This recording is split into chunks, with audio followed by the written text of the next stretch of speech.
Good afternoon, everyone. Welcome to the Girl Get Up podcast. I am your host, the Aquarian Chancellor, and this is the podcast where I share my stories. I invite my guests to come on and they share their stories, all in hopes that it inspires you, the listening audience, to go out and discover your infinite possibilities. So that said, I have a guest today, Mr. T.O. Lestat. How are you today? Please share with the audience who you are and what you do. All right, my name is Lestat. I'm originally out of Buffalo, New York. I live now out in Phoenix. As you can see, we got a nice, beautiful, sunny day behind us. I'm an MC, a boom bap artist. You know what I mean? I'm also a carpenter, master carpenter, and I was a master teacher. So I love what you're doing with the 16 to mid 20-year olds, getting them prepared. I can tell you just as firsthand knowledge. We just don't prepare them in high school. So what you're doing is a wonderful program. If you're not on this program, get invested in it. It's life skills, and that's what we don't have anymore. So wonderful. Thank you for saying that because sometimes, depending on our life circumstances, we get thrust as children out into the workforce to take on adult roles. And you got to be prepared for that. We got Oh to be yeah, prepared and prepare our youth for a path of success and not one of the survival mindset. yeah. Survival Okay. sucks, man. Because when you're in survival mode, you're just getting through the minute to minute. Sometimes not even the day to day. Sometimes it's literally the minute to minute. You know what I mean? So that's good stuff for real. Yeah. Checkbook writing, resume writing, interview skills. These are things that I was a high school teacher for a long time. I taught high school history for over 20 years. You know what I mean?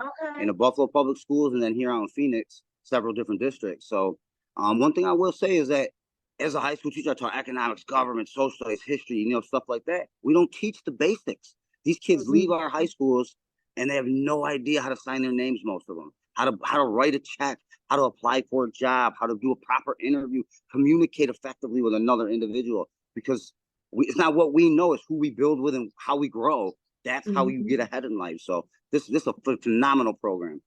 For real. Thank you. I'm gonna get myself looked into and invested in it. You said you're looking for proposals and partners? I'm a master teacher. I'm on that. Love that. Okay. All right. Yeah. Look. Okay.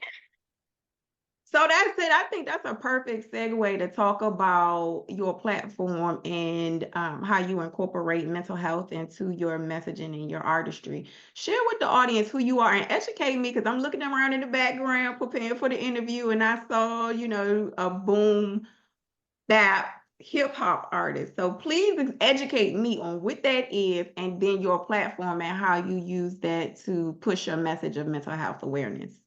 Okay, so boom bap is, pretty much the original form of hip hop that would have come out of like the Bronx and Brooklyn in the early like 70s, I would think.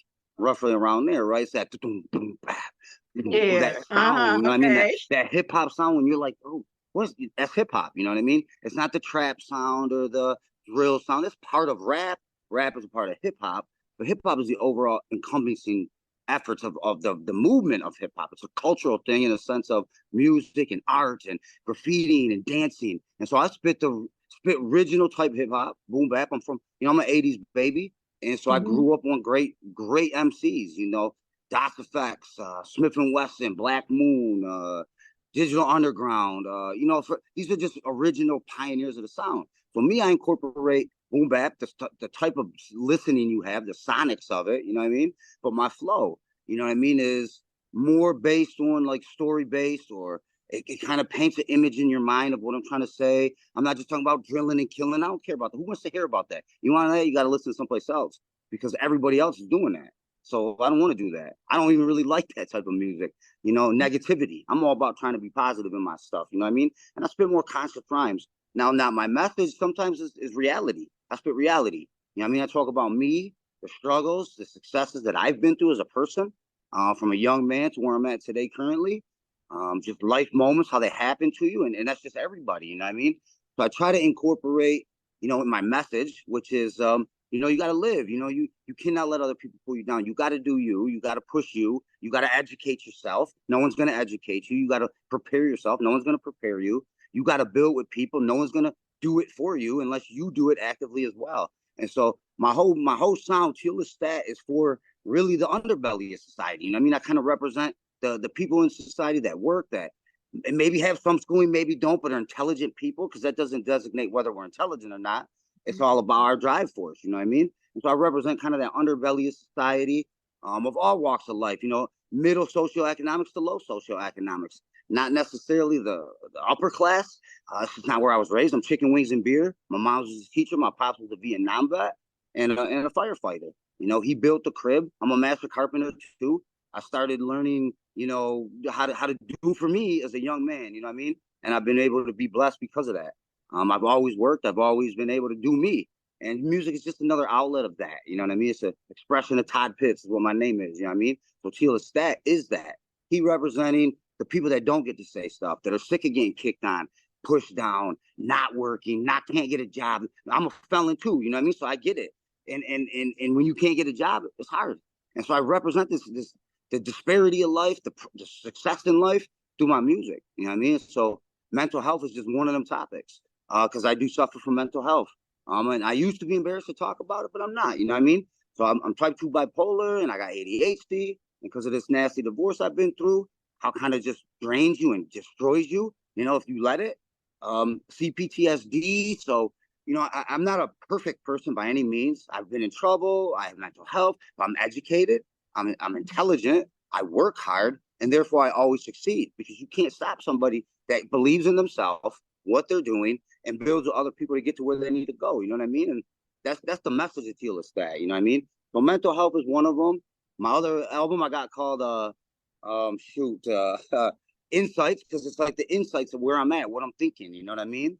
I got another one about called the Baby Mama Drama EP, because I you know, I love my daughter.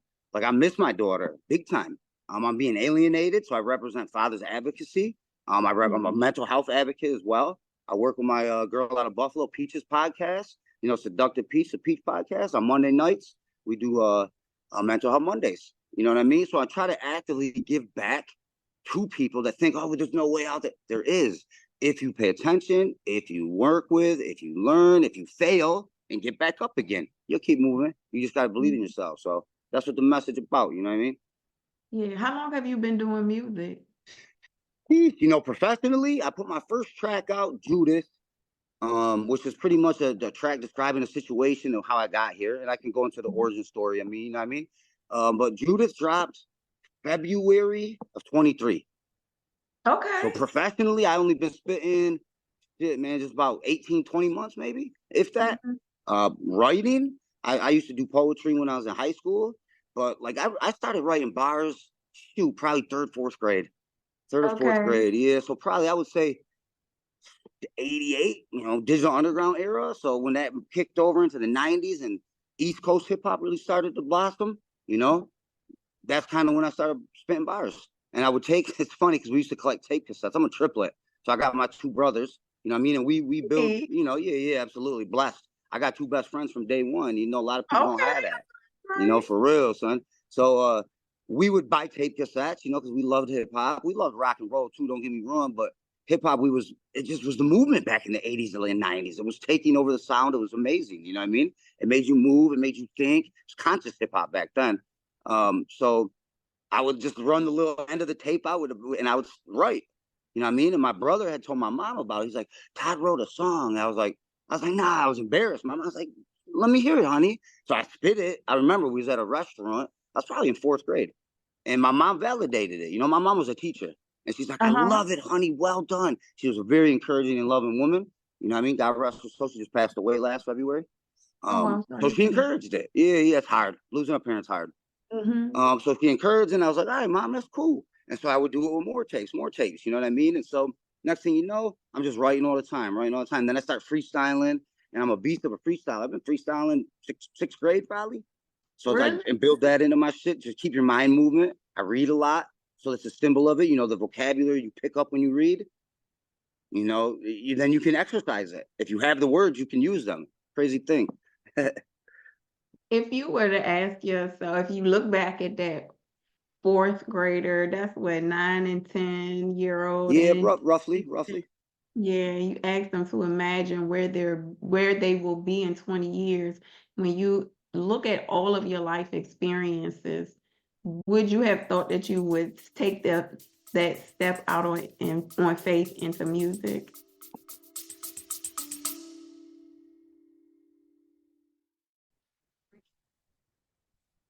Are you ready to take control of your personal and professional journey? If you are chasing creative goals, building your dream brand, or landing that perfect job, I've got the tools to help you succeed. Need that perfect handheld accountability planner? The accountability planner for the creative woman is your ultimate companion for staying focused and turning big dreams into actionable steps. Or are you struggling to align your brand with your business goals? Well, the How to Conduct a Brand Analysis Guide breaks it all down, giving you step by step strategies to refine your brand and grow your audience. Or, last but not least, for those climbing the corporate ladder, the Resume Toolkit gives you everything you need to craft a standout resume and land your next big role. From day one, I've always let you know that you are the star. So shop with me and take your first steps toward your brightest future. Start your journey to success today. Now, back to the episode.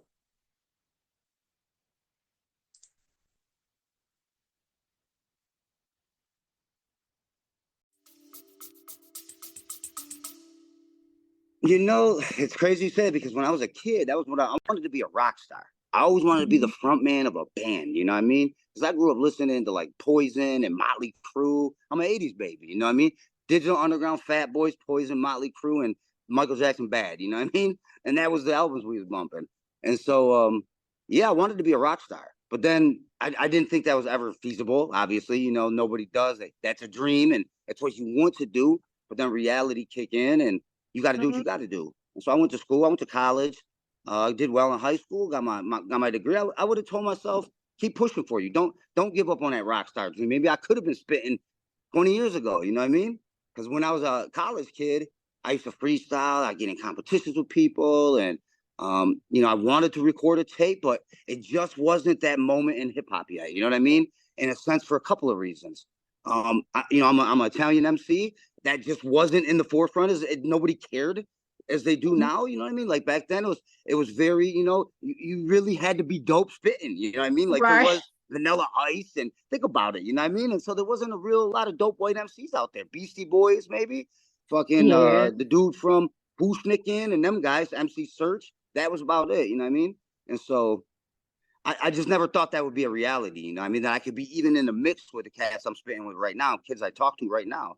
I never Right. thought would be reality. So I was listening to some of your songs that you have up on Spotify, and one of the songs that I like, I'm gonna tell you the other one, Mm-hmm. um, but Microphone Maestro. And in Microphone it, Maestro. I love that you love that. I yeah, love I that you do. love that. So when you said Boom Bap, and now I understand because I can hear it in the song. So yeah, Mm-hmm. but when I was listening to it, I was like, okay, I'm kind of getting in like the Insane Clown Posse You okay? I'll meets, mess with that. you know what I mean? Meets Mm-hmm. like East Coast. So I now that you say that, I can see that. I can see that. But one of the lyrics that you had, or lyrics that you had in that song, is that you felt like, and correct me if I'm wrong, that society lacks empathy for mental health and the issues that surround mental health. Could you expound on that? Yeah, I mean the whole mental health album, you know, really is crazy. It's pretty much my memoirs of me, Mhm. 2023. You know what I mean? That's why I wrote that whole album throughout the year. That is what 8 tracks, the skits included. Yeah, society does. They just don't understand it. You know what I'm saying? Society doesn't. The society has a weird way of putting down things they don't understand instead of saying, what is it? Why are we doing it? What's going on? How could this help? Where is it from? I don't understand, so get out of here. And that's society's attitude towards Yeah. everything, you know, and it's almost built into us because we're taught that, unfortunately, in the school systems and in the movie system and in the music system and in the religion system and in work society, you either sink or swim. That's Yeah. it. Yeah. And that's our mentality with everything. And I'm a firm believer, you know, what do they always say with humans, you know, if they'll get you, you know, we're it's fight or be killed, kill or be killed. I said, no, man, I don't think humans are really like that, son. I think humanity is originally, let's build. And we don't got to Hmm. fight each other. What do we got to fight for? You know what I mean? And so with that mentality early on in humanity, it's me versus you versus me and you building.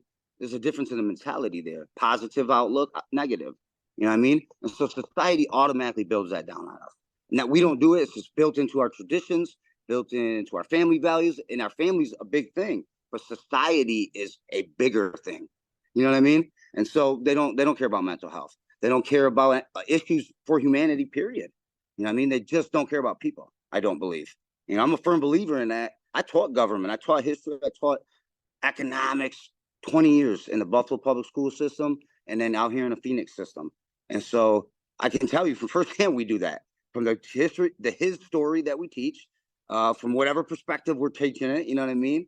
And how life goes. That's just built on us. It's sad because then people, specifically men, and I do represent men's mental health more obviously than women. I'm not a woman, but I represent mental health in general. You know what I mean? But men's mental health, you're not allowed to talk about it. You can't. You're a punk. You're this. You're that. You know, I say it on my Dark Hole, that song Dark Hole. How I end the first verse, I'm like, but they don't understand. You know, they look at you like less of a man, but you just don't understand. You know, because it's like, I'm talking about my family right there at that point. Even they will be like, come on, man, you're just sad. You're just this. No, man, like the sadness, you can go through the day. Depression, you can't get out your bed. You can't get into the shower. You can't eat. I mean, there's a difference. And I'm well aware of it. And society is just kind of starting to say, okay, there is maybe a mental health problem going on in this country. Yeah. You know, maybe we shouldn't be putting everybody in prison. Maybe we should be putting them in clinics, drug clinics, things to help them. You know, like we just imprison people with it. And that's also built into it. It pushes it further down the line. You know what I mean? Like everything plays into the next. That's what people don't realize. And so the more people that talk about it, the more people, I don't even want to say awake, the more people that are conscious of it. Because when we're conscious of something, we're thinking of it, and then it's becoming energy. It's exploding itself into the universe. You're picking it up. I'm picking it up. It's absorbed by other people. We're just energy beings. And so when you put something out there, it becomes, if you let it. Yeah, it's our individual responsibility to be the change that we want to see. Yep. And thank you for everybody play their including it. position. We good. Yep. Yeah. Thank you for including that in your music, because my next question to you was going to be, how do you believe that your music and your message can change that opinion? And so you answered that. So thank you. I appreciate Yeah. I mean, music is vibration, and it. our ears, think about what our eardrums are. They're just almost an instrument, right? That picks Mm-hmm. up vibration. The car sound right there. It's just coming off as mass noise. Our ear gathers it, collects it, brings it in, and we become it. And so music is just something we can become. And it's very influential. You know, I say this all the time too. What we say with our words, words are powerful. They're spells almost in a sense. And if you believe in that type of mentality, we can make things with our words. We're one of the only creatures in God's kingdom that can create, recreate, and procreate. That's almost godlike. You know what I mean? And so when you create something with what you say, it can become reality. Yeah, and you never know who's listening. That's one of the reasons why I love doing the podcast, because you never know who's listening. You Yeah, never it's know 100%. who's Yeah. listening, and it would change that person's thought pattern or trajectory for the rest of their lives. So if I can add to that, I feel blessed to do so. You consider yourself an independent artist. Yes. What have you learned about yourself since you started and now? What is that most valuable lesson that you've learned about yourself? Valuable lesson about being an indie artist. You got Yeah, because that journey, you're responsible for every aspect of your career, correct. from Correct. marketing Yeah. to promotion to creation process. For every aspect, you are responsible for. So throughout that journey, what have you learned most about yourself? Most important thing is number one, I would say this: do you. Don't switch up gears. Don't change lanes. If you like what you're doing and you're feeling it, then that's what you do. Just because someone says this could sound better, okay, cool, then do it. And so that's one thing I've switched with, because my music is, I use bigger words. I do. And I've had people say, hey, I can't understand what you're always saying. So I'm just speaking English. Like you can go get your knowledge game up, son. Like I'm not gonna dumb down so you can understand when there's probably a million people that understand. You gotta step up, dog. I'm not dropping down. And so I would always say, do you, number one thing along the way. Never switch gears. Don't switch lanes unless you want to. Number two, you gotta work, man. If you're not, who gonna fund you? You're a nobody. I'm a nobody in the sense of I'm not. My name isn't huge out there. It's starting to get big. I'm working with big producers. I got big collabs with actual MCs that I grew up listening and admire. You know, but I funded it. I work. I'm a master carpenter. You know what I mean? And so I go to work. And why do I do that? Because if I don't put money on the table to live for my daughter, who's going to number one? And if I want my music to be heard in there, it's a drowning pool of people. You can't just drop an album in and do nothing with it. You have got to put something behind it. And that thing is money. You got to fund yourself. Get a job. If you're not working, find someone to get a grant. Grants out there. Get a loan, get a credit card, form an LLC, get a business grant. There's so many possibilities for you to fund yourself. You just got to go do it. So let me ask you this. Do you think it's a lot of misconceptions that come with the end of doing your artistry independently? Because, and the reason why I say that is because we started off talking about my program and professional development and stuff like that. And for me, what I see is that a lot of people across any cultural background, that there's a misconception that to be an independent artist, that you are automatically, as soon as you get out there, you're going to be able to eat off your work. You know what I mean? That you put out. Could you clear up that misconception? Because it takes it's crazy. I know. Grind behind the gross scenes. Misconception. Here's the thing: like, if your music is going to make you money eventually, but you got to put money to push it. Like here, I use this example all the time. If I started a coffee shop around the corner and I didn't market to anyone, I put no promotion in the papers, nobody knew my coffee shop was there. How am I going to pay the bills if no one's buying coffee? Who bought the coffee? If I don't have coffee to serve, why would they come there? So you've got to it costs money. You have to fund it. So it's like the misconception is you're going to get out there and you're not going to have to work. It is work. Music is work. It doesn't just do itself. It doesn't write itself. It doesn't buy its own beat. It doesn't make its own beat. It doesn't record, engineer, mix, master itself. That's work. And so, like, people are like, if you think that misconception, I'm just going to go and we're good. Man, when I made that mental health album, I was at my buddy's house, Cracker Rican, my engineer, you know what I mean? And pretty much like my partner in this shit, son. We were up for 8-9 straight days, like 20 hours a day in the lab. We didn't leave the studio. We ate in there. I slept in there. It was just, that's what we did. 10 straight days, straight 20 hours a day. Couple hours of sleep, back to work. Couple hours of sleep, back to work. It's work. And if you don't have a work ethic, you're not going to do shit. I don't care what profession you're in. Music's the same. You know what I mean? So you have to outwork the next man. Because I always tell people this, like when I was a teacher, I say, this is the thing with schooling and knowledge. You have to set yourself up to be just slightly better than the next man or woman, because that'll give you the edge to get the job, to survive. You got to do what they're doing better. Figure it out and move up. You know what I mean? So that's how you got to be mentally. If you're not doing that in music, man, you might as well throw it in there. With them streams, you're going to drown in that water. I promise you, you're not going to live off that. And I got a lot of streams, but you're not eating off that. That's again, the man, 99.7% goes to them. And you get, as an artist, 0.03 cents per song. That's absurd. They take 99% of it and they give you nothing. It's your music, your creativity, your creation, your money invested, and they profit off of it. Yeah. So, you know, you have got to be prepared for that. You got to have money. You got to work to get money. I don't know how else to get money. You can get it illegally, but here's the thing: if you ever been to jail, it ain't fun there. It's no place you want to be. So it's like, oh, I'll do this. You got to take into caution that whatever you do in life, you reap the rewards and the consequences. So if you slanging dope, you're doing some dirty shit, and you get locked up, you're going away for a long time. You don't have a music career anymore. That shit's out the window. So you got to think long term, plan just like anything in life, you know? Yeah. Cats think it is. You just go out and you're rapping and you're this. No. It will take 10 years before maybe somebody even notices you if you do it the right way. You say if you do it the right way. If you do it the right way. If you're not doing it the right way, no one's ever going to notice you. You're one artist amongst what? I think the thing is 1 million songs a day get put up into Spotify. What? Yeah. How are you going to swim in that stream? For real. You better bring a life jacket. Yeah. Because it comes down to the third thing too, which we were talking about, what you got to know. You got to invest in yourself. You have to believe in yourself and do your thing. And you got to be able to build with people.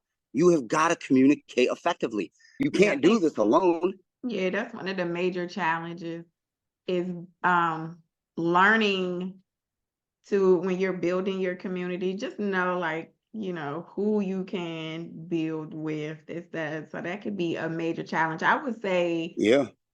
regardless of whether you're an artist, whether you're a podcaster, whether you are a manager, just knowing who you can connect with and work with Mm-hmm. and rock with those folks. What would you say was your biggest challenge as an independent artist? You know, I really have had a blessed talent, a blessed 20 months doing this. You know what I mean? Literally, I got a great producer, M, out of the Buffalo movement, Griselda movement. You know what I mean? I got a great engineer at First Slug out of Masterpiece Camp. So I've been blessed. I really have. But the biggest issue is that the reality of, okay, you're trying to do music and do Mhm. shows to do that music and promote your shit. So you're creating content at that point. That's 60 hours a week. And I got to go to work 40 hours a week. And I'm a man. I got my kid. But, you know, if I'm talking to a girl or whatever, you know what I mean? Like, you still, it's hard to juggle Teal Lestat versus Teal doubles. You know, Teal doubles Todd, Teal GD, Teal double versus Teal Lestat. You know what I mean? That's probably the biggest challenge in life right now. You know what I mean? Is I want to push this music, but I don't want to not be around people. I don't want to be, because I Yeah, could be in the lab all damn day, son. Like literally, I'll tuck myself away right for 5, 6 hours. I'm like, oh shit, it's dinner time. Go eat something, bring it upstairs. Next thing you know, it's like, damn, it's 2 in the morning. You know what I mean? I got to get up to go to work at 4. So it's like that struggle of being able to do everything and keep pushing forward, keep your sanity. You know what I mean? yeah, finding balance in your life, because you want to do the, or you want to continue with what you love, excuse me.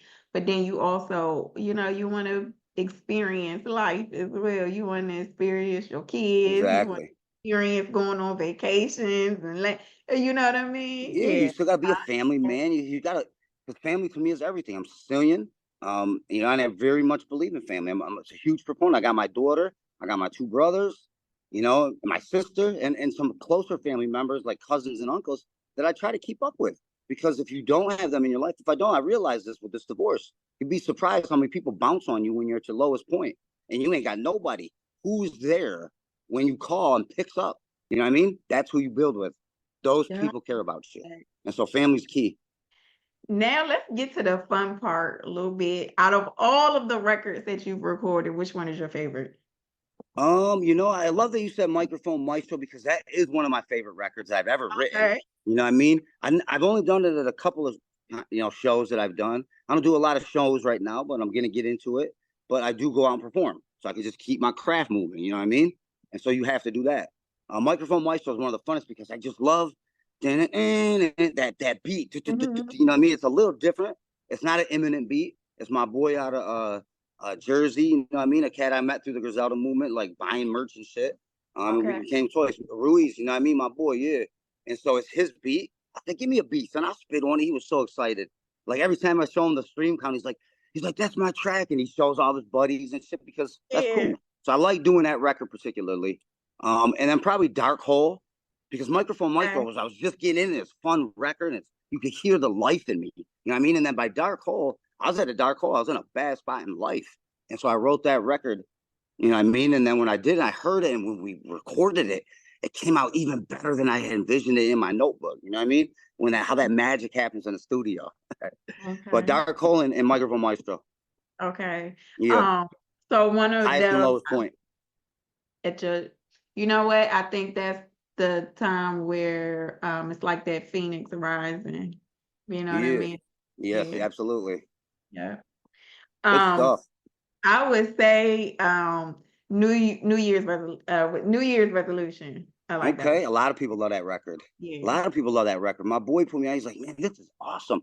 That's where I'm talking to God pretty much. You know what I mean? And I Mhm. don't think people realize what I do on that record. And the first whole set, the first verse, I say, dear God, take away. I'm telling him to take away things from me.